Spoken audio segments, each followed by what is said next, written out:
ZNS News is brought to you by the new BTC. Fiber is here. Faster, stronger, more reliable. Together, we are unstoppable. Switch today.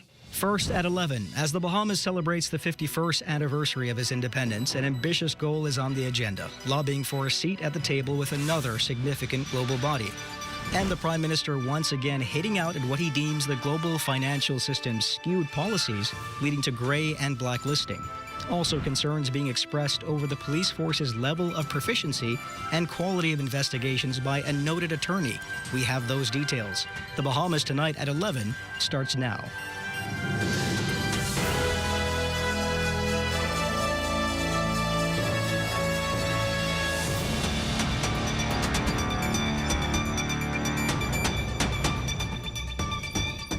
Good evening, everyone. I'm Royston Jones, and this is the Bahamas Tonight at 11.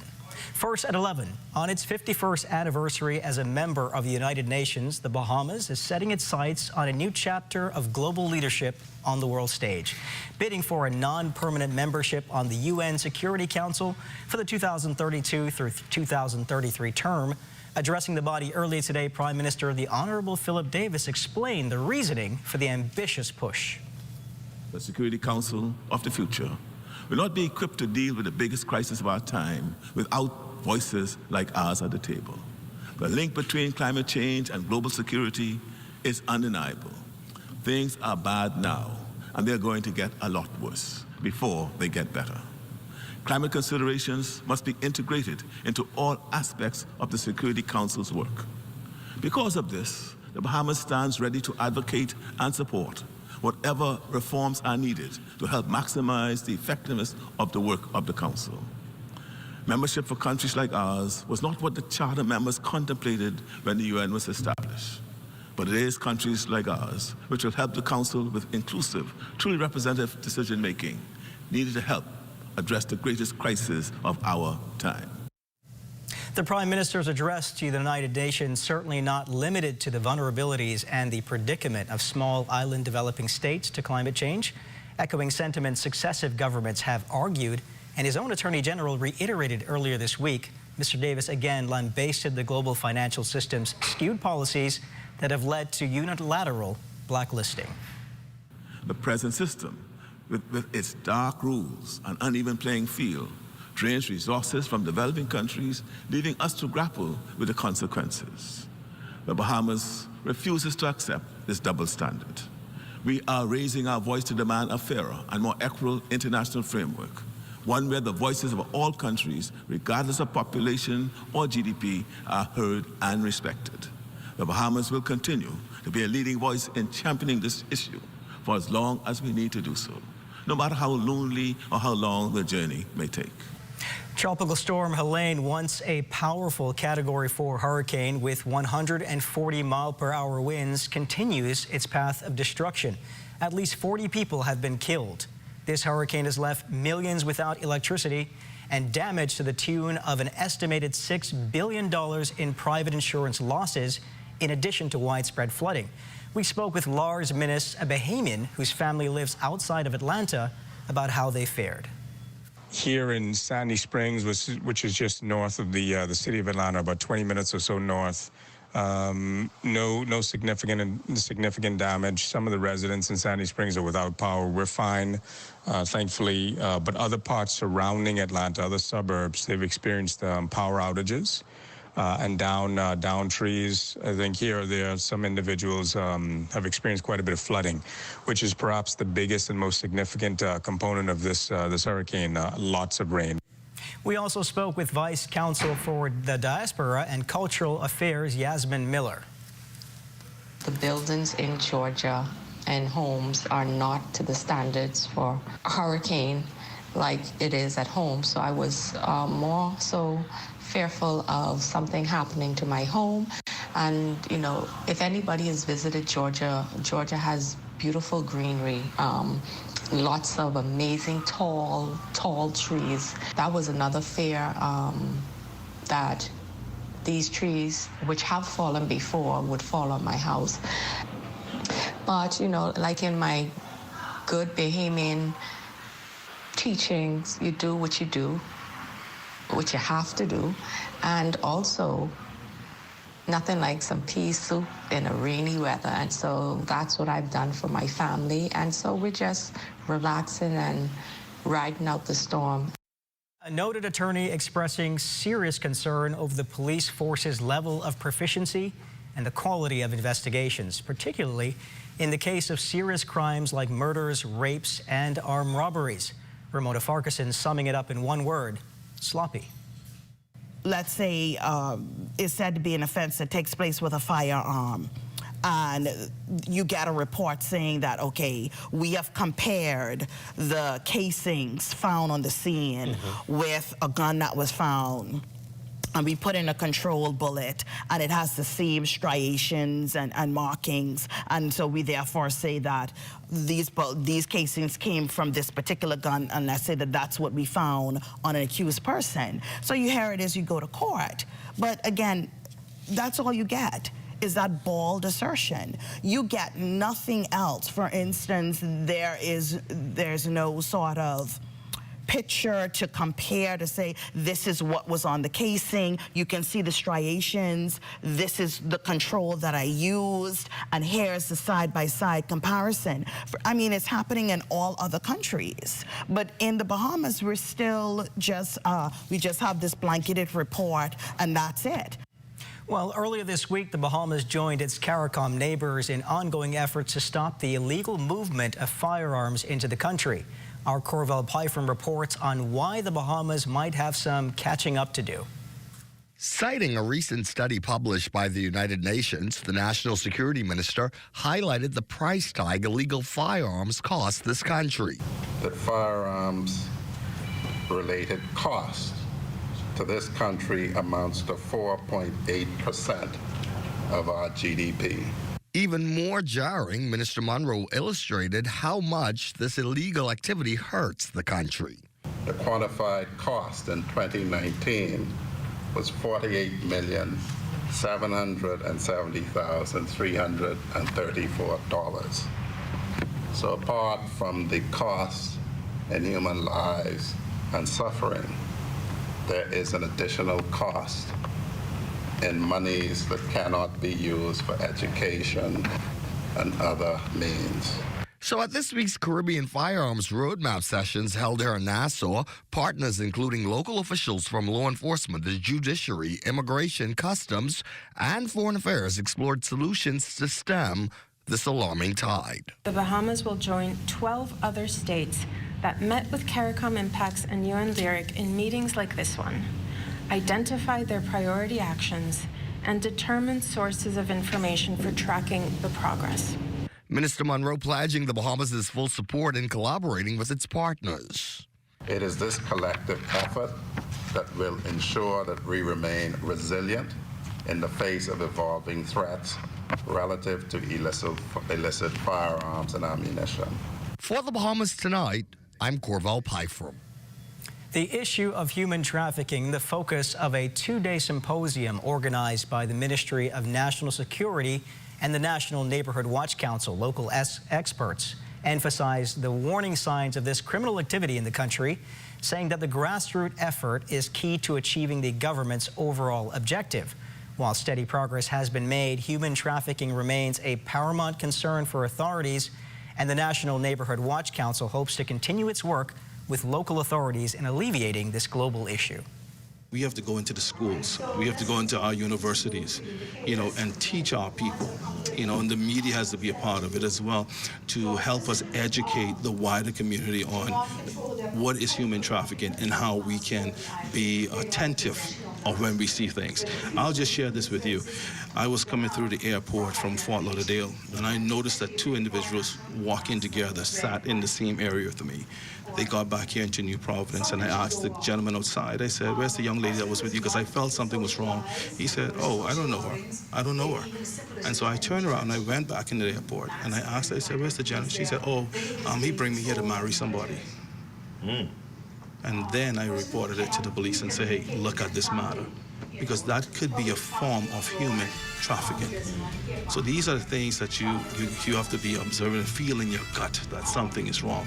It could be right, or you could just be off wrong. But at least you report the matter and let the authorities deal with it. You're watching the Bahamas tonight at 11. More news in just a moment. Hear that? If you listen closely, you can hear the heartbeat of a nation. That unique sound of a great country pounding with colorful history, a rich culture, and unwavering ambition. When you look around, you recognize its pulse. The people who love to celebrate, who identify with triumph, a people who know how to be our brother's keeper.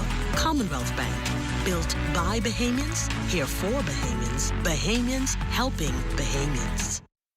You've got termites and need to get rid of them fast? Trust Rentokil Initial. With over 60 years experience in the Bahamas, the global brand, training, and expertise can't be beat. Only Rentokil Initial gives you a 3-year warranty and payment plan options on termite fumigation. No one can match the range of treatments we offer, such as fumigation, pre-construction treatments, termite monitoring, and more. No matter where you are in the Bahamas, we will come to you. When it comes to complete termite eradication, there's only one name, Rentokil Initial. Hey, what's up, Mario? Hey, Dale, what's going on? Have you seen ZNS new digital platforms? No. Let me go check it out. Good day, Bahamas. I'm Devontae Hanna, and this is ZNS Digital, where we cater to your news and entertainment needs. Are you a foodie? I thought so. Then look out for Digital Bites. Shining a light on Bahamians and the good that they do, ZNS Digital is home to the sunshine one. Keeping up with the latest trends, our original content will keep you entertained. Yeah, that's cool. But have you seen the new website? No, I didn't see it. Let me go look. We're still your most trusted source for news and information. That's ZNS Digital? Yeah, that's ZNS Digital, the people station in your pocket.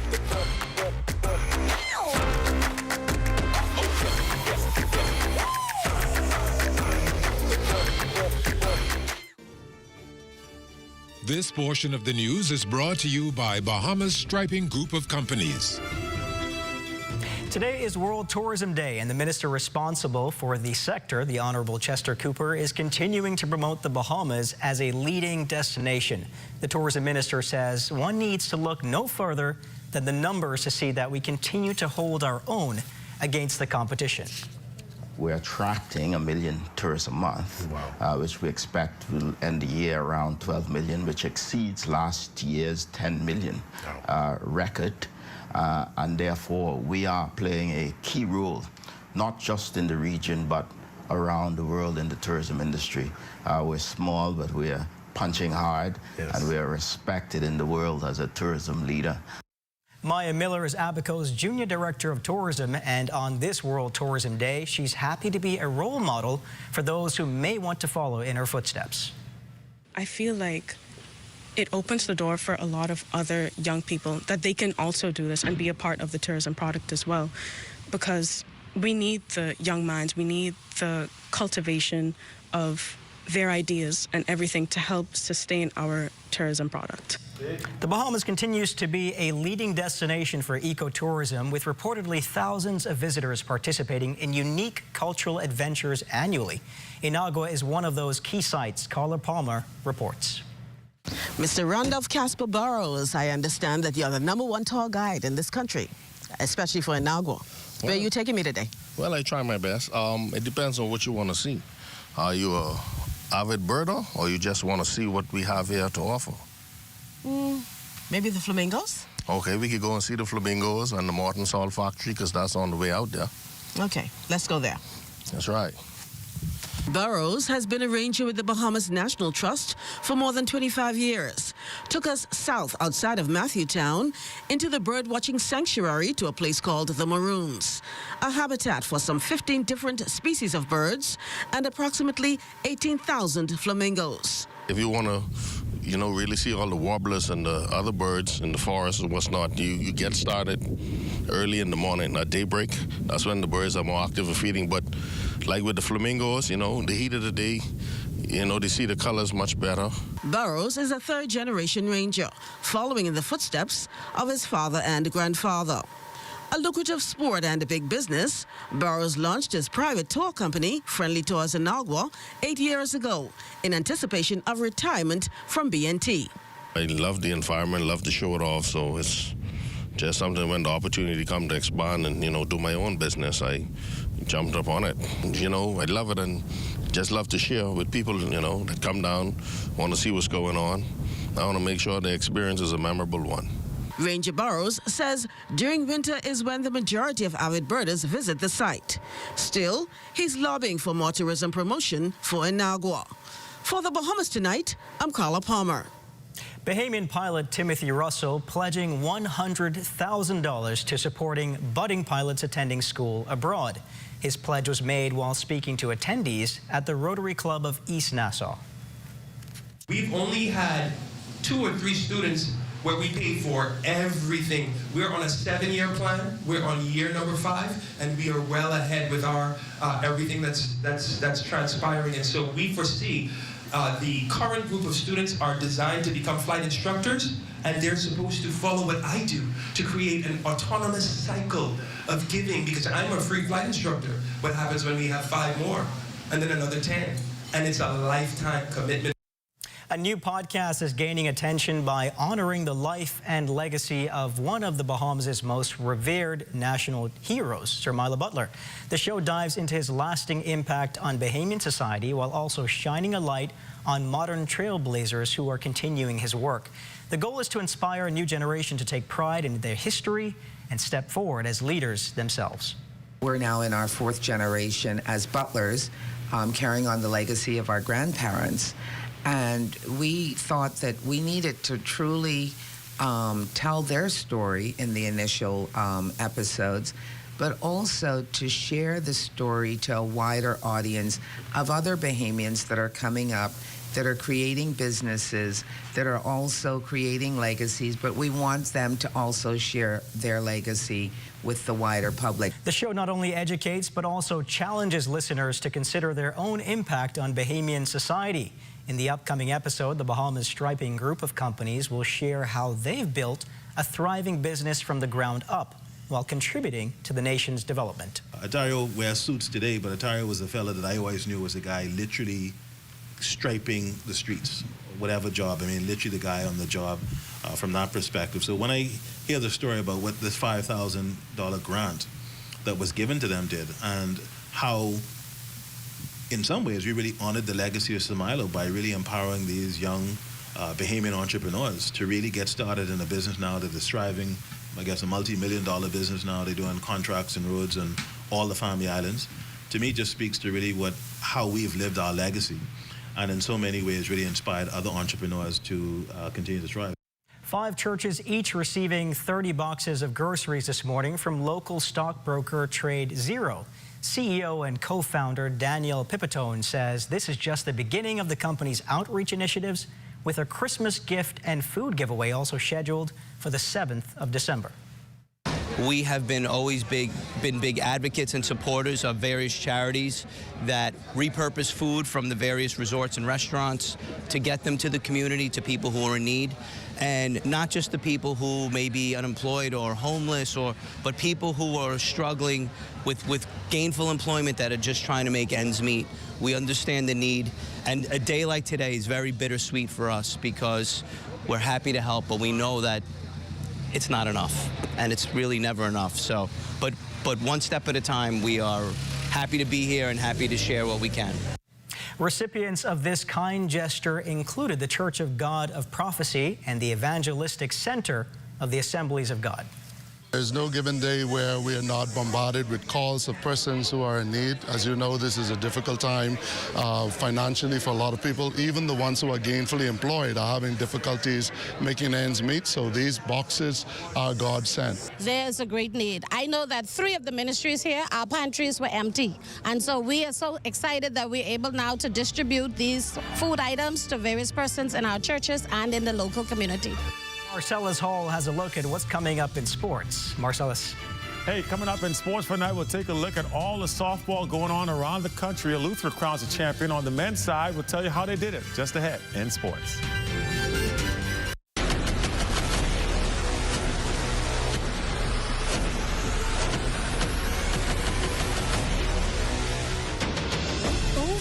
decade ago, the Bahamas Striping Group of companies was birthed out of a passion to change the way we travel. From only a $5,000 grant, the tenacity and work ethic has propelled BSGC to one of the leading road management companies in the Caribbean. We pride ourselves on going the extra mile where others won't, through the use of our state-of-the-art equipment and our certified team. Although the success is commendable, the road has been long. Yet, the mission continues in striving to be a world-class organization ran by Bahamians for Bahamians. With the help of our experienced and hardworking team, we at the Bahamas Striping Group of companies are committed to making a difference, one road at a time. If you're looking for a show that inspires, encourages, and lifts up the soul, then Rhythm of Faith is the show for you. Gonna find me, yeah. Oh, yeah, yeah, yeah. That's why I favor on my life. Do you hear the sound of worship? Artist of the Week showcase, persons that gives you the story behind the song. Catch Rhythm of Faith, Sundays, 6 p.m., ZNS Television Network.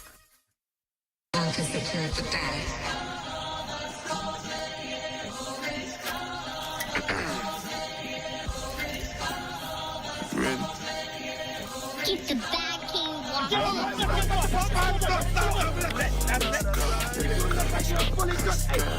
Let's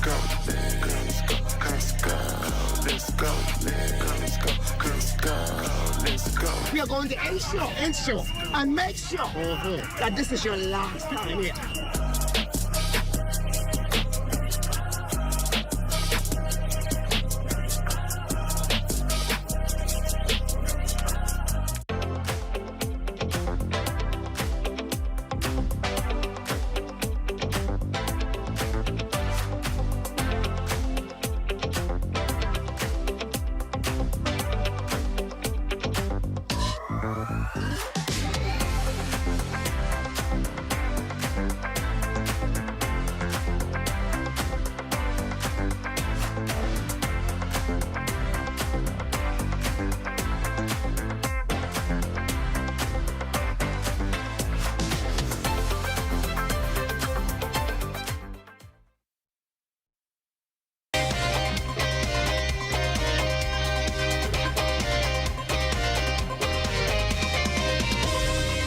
Well, welcome to your ZNS Total Sports Check Friday, everybody. I'm Marcellus Hall. Lots of softball going on around the country, and particularly here in New Providence last night. New Providence Softball Association Championship Series continuing over at the Bankers Field. Let's get you caught up on all the action, starting off with ladies, as the Sunshine Auto Wildcats going up against the R&B Operators. Operators in desperate need of a win here.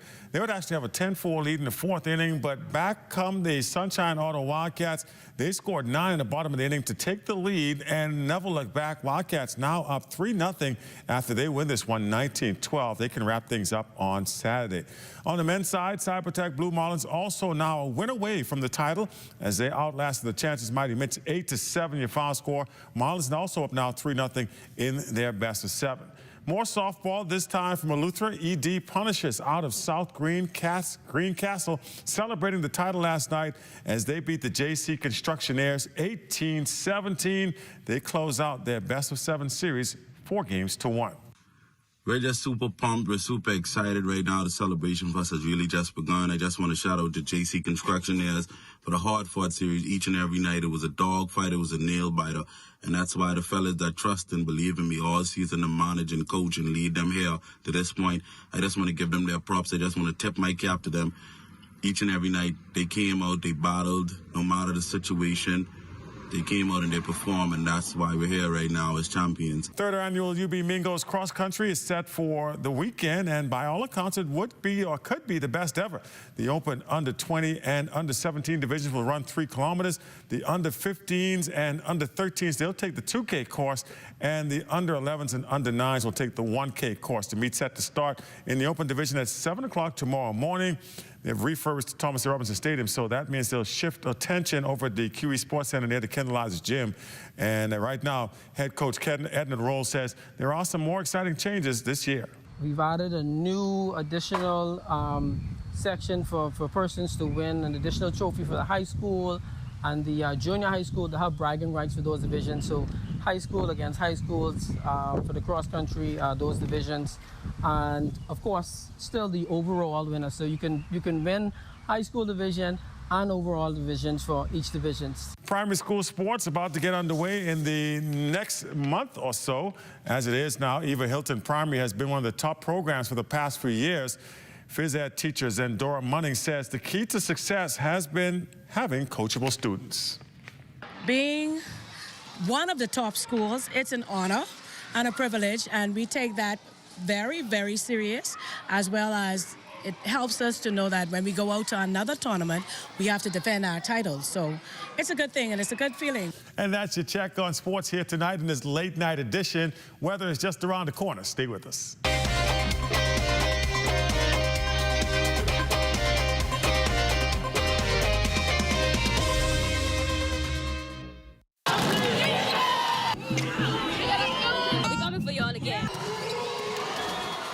Are you ready for the hardest sports show on the market?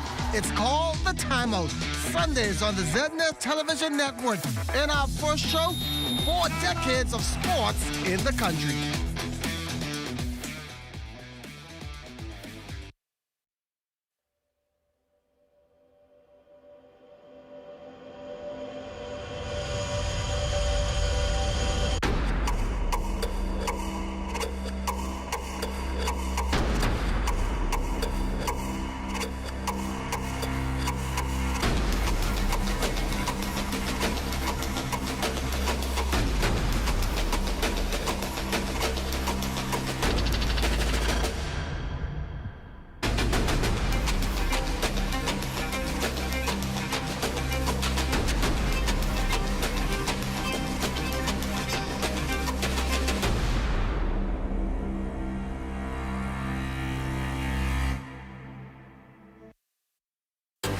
Covering the news seems easy, but we put thought into what we're doing.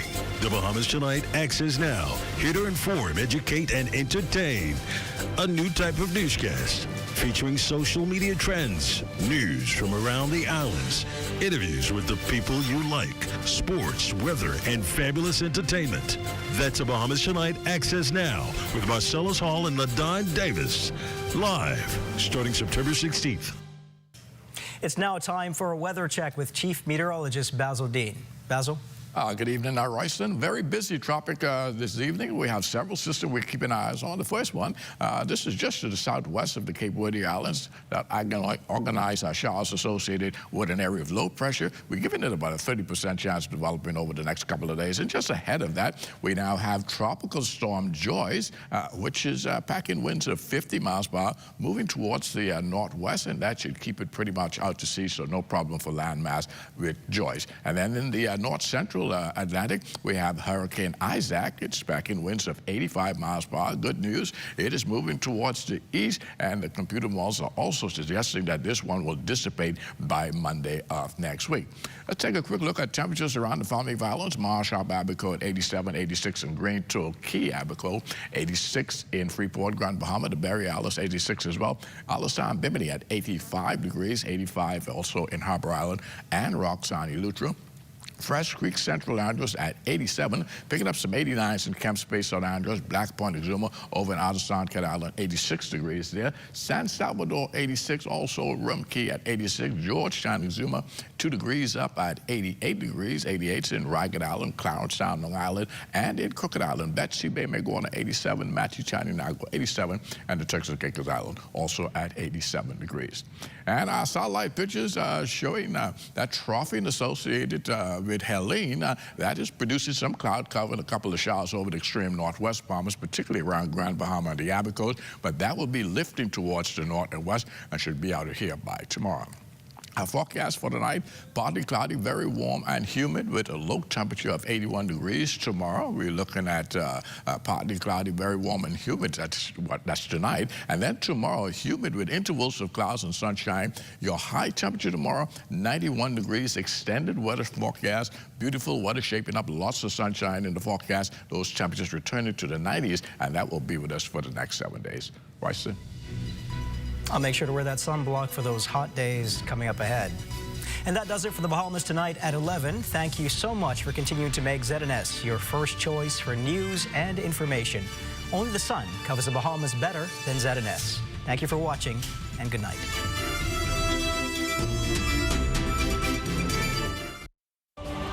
At the Office of the Prime Minister, I'm Devontae Hanno. This is ZNS.